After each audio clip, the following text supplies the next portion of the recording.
everybody, it's Michelle coming at you from Southern California's lovely Inland Empire. It has been 2 weeks since my last update, and I've waited 2 weeks because there was really nothing doing bariatric surgery-wise to talk about. So now we have plenty to talk about.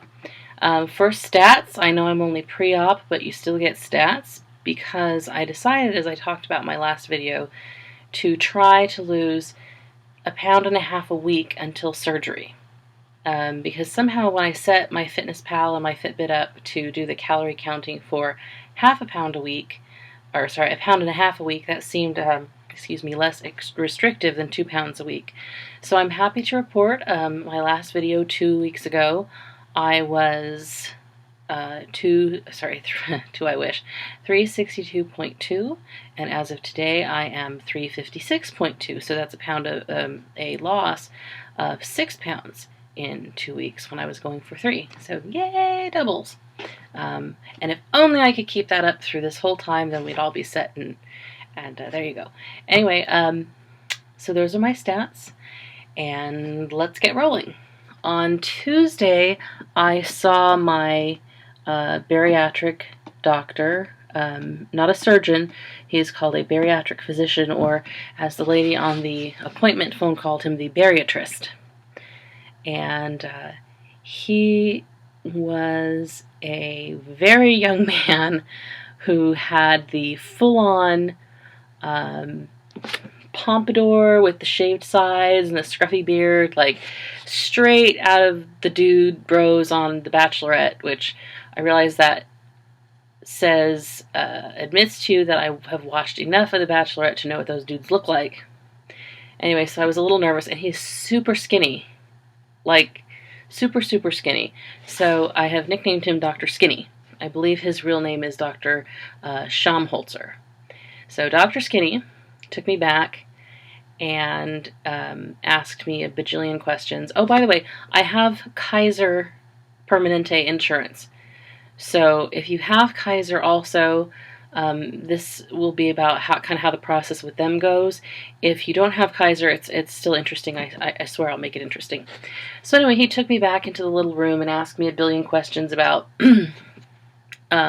what my diet history was in the last 5 years, everything that I've tried, how much it's worked, and were the same questions I filled out on the paper that they gave me when I came in, but whatever. And then he started really digging into my life, like what my weight was at certain ages, and how much I weighed in high school, how much I weighed in college, what diets did I try. And I admitted to him, as I admitted to you, about my issue with Herbalife, with taking all that ephedra, and how skinny I was and how busy I was, but then my heart decided to kind of stop one day, and so then I stopped taking it. And then he looked at all my psychological diagnoses. I have anxiety and depression and stuff, and wanted to know all about those, and wanted to know about my personal history, and we got into some gory details about, I was abused as a child, and I was abused again as an adult, and how losing a lot of weight can bring some stuff up about those things, and which is scary in a way, but I'm in a different place with that than I used to be. Obviously, during it, I use the weight as like a buffer, and it's very common for abuse survivors to gain a lot of weight because they think that will stop the abuse. If they can make themselves real heavy, then maybe the abuser won't want them anymore. So I assume that kind of thing is what was going on. And there was a lot of physical abuse too, so I think part of it was, if you're a tank, then, physical blows won't hurt as much. They're less likely to break bones. But now I'm kind of in a different place for it, where now, to protect myself, instead of being heavy, I want to be, strong. And so in order to be really strong, then I have to be really fit.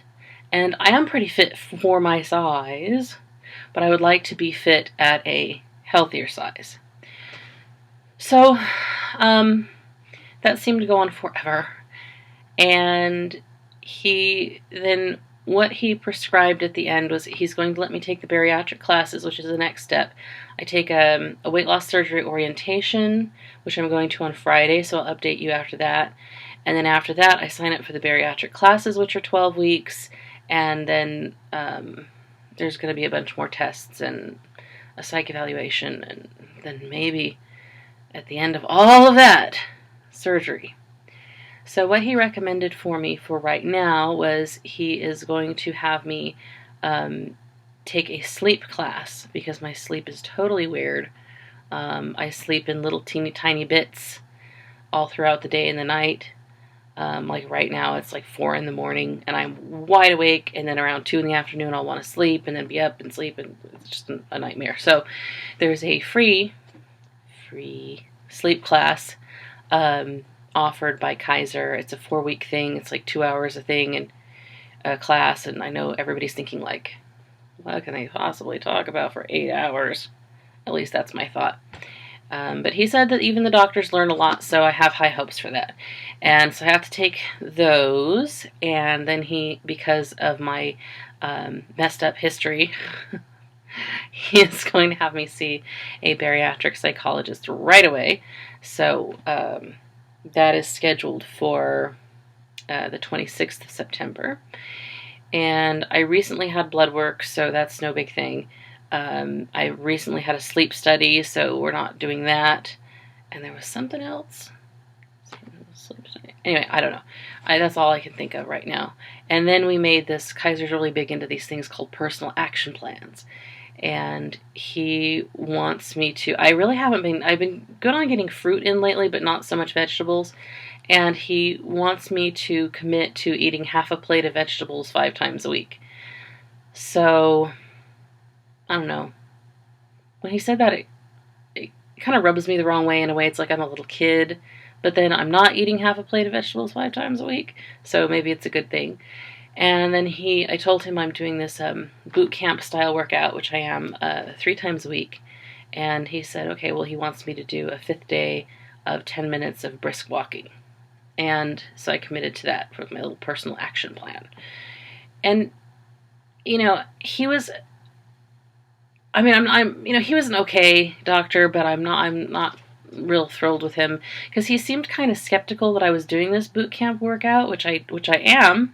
It's called the Camp Transformation Center, and if you're in the Inland Empire, I highly recommend it. I think they also have places in LA, and it's just wonderful, and it's really, really hard, but it's really great, because you end up doing things that you never thought in a million years you could do, like, yeah, I'm fat, but I'm strong. And anyway, but he seemed to not really believe it. And then if he did believe it, then he was like really skeptical, like, well, don't hurt yourself, because at your weight, you're really pounding on those joints. But that's the thing, is in this boot camp style, which is like weights and aerobics, we may jog around the room in the beginning, but they let me go at my little pet pace. But it's really like going from a burpee to a tricep curl to a push the sled and there's really, what's perfect about it for me is there isn't a lot of bouncy on the joints. But he was just like, either, I could tell inside, he's like, well, either she's not really doing it, or she's going to do it and she's going to hurt herself, which neither one of those things is true. God, don't you hate it when doctors don't believe you, or they don't take you seriously? Okay. And then he told me with this walk thing, right now, for those of you who don't know, the Inland Empire is between Los Angeles County on the west and, I can't remember what the county of Las Vegas is. Anyway, between Los Angeles County on the west and the Nevada border on the east, going right into Las Vegas. So, Clark County is Las Vegas. Anyway, and so it's huge. It's the largest county in the country, and it's mostly all uninhabitable desert. And so it is freaking hot here right now. It was 106 yesterday. And so he wants me to take this 10-minute walk. Well, the thing is that early in the morning there are coyotes. In the middle of the day, it's, hotter than hell. And at the end of the day, it's scary, because my city is a very scary city. So I was telling him that, and he goes, "Oh, you can run with coyotes. I run with coyotes all the time. As long as they're not in packs, you're okay." All I can say is he is way more committed to that than I am. So I'll have to kind of wangle away to get that walk in, but we shall see. So anyway, I'm all set up with that, and I got bariatric class on Friday, sleep class next Thursday, and then I don't know, because after the bariatric orientation is when you sign up for the classes, so I don't know when those are going to be yet. So that's the story on the bariatric note. I also wanted to talk about how I have been having some stomach issues, which have kind of helped in the weight loss, actually, because every time I eat, I get a pain kind of up under my ribs, and I get nauseous and some other gastrointestinal issues. And so finally it got so bad that I went to the doctor yesterday, and it was a same-day appointment, so it wasn't my regular doctor. And he was also kind of like, he really didn't believe that it hurt as bad as it did, and if the symptoms didn't quite add up in the normal way that symptoms are supposed to add up in the computer, then it must not be happening. And anyway, and he went in and he was like, well, it could be one of four things. It can be, your gallbladder, irritable bowel syndrome, your pancreas, your urinary tract, or something else that I forgot, which I could have told him when I walked in there. So he's testing for everything. So far, everything has come back good, but I have a gallbladder ultrasound coming up whenever they decide to call me and make the appointment. So we shall see. My suspicion is that it's a gallbladder thing, because what it started with before the pain was having crampy sort of feelings if I ate anything that was high fat. So I stopped eating things that were high fat, which was going to happen eventually, but it kind of sucks for now while I can still eat things that are high fat. And like anything fried in oil was a no-no. And now it's gotten to the point where it hurts pretty much at least a little bit after everything I eat. So my suspicion is that's a gallbladder issue, and we'll see how it goes. I'm not really concerned about that in terms of how it will affect the bariatric part of the surgery, or the bariatric surgery in general, because my understanding is that they often take the gallbladder out if they're doing that anyway. So I will keep you posted about that. And then I wanted to tell you a really cool story about what happened at the gym, but I'm going to check something real first. Okay. At the gym on Monday, Mondays we have a wonderful trainer named Derek, who is total hard body guy, and he's tough, but he's very motivating. He's not like drill sergeant tough. And so at the very end, we had to do a very grueling upper body day. We had to do push-ups with a partner, where after each push-up, when we were on the up part, we had to reach across to our partner and clap 3 times. Look at my hands, they're big. Anyway, and so I was doing what I thought were like, standard average girly push-ups, when he comes over and he goes, no. Obviously, nobody ever taught you how to do a push-up. I'm going to teach you how to do a push-up. So he actually got down on the ground, which is one of the reasons I really like the trainers over there, because they will get down and do it with you. They won't just tell you. They will get down and dirty, and they will actually do it for you. So he said, okay, well, lay down completely flat on your belly, which I did. And then he said, put your hands directly under your shoulders, and then push up, and you keep your knees on the ground. Whereas I was doing it where I was like on my hands and knees, and then I was just going down. But that's like in a table position for those of you who know yoga, and then just going down. And he said that was going to tear my shoulders up, but I just needed to be flat on my belly and push up. And it's okay if I can only get my chest up off the ground, which is all I can do right now.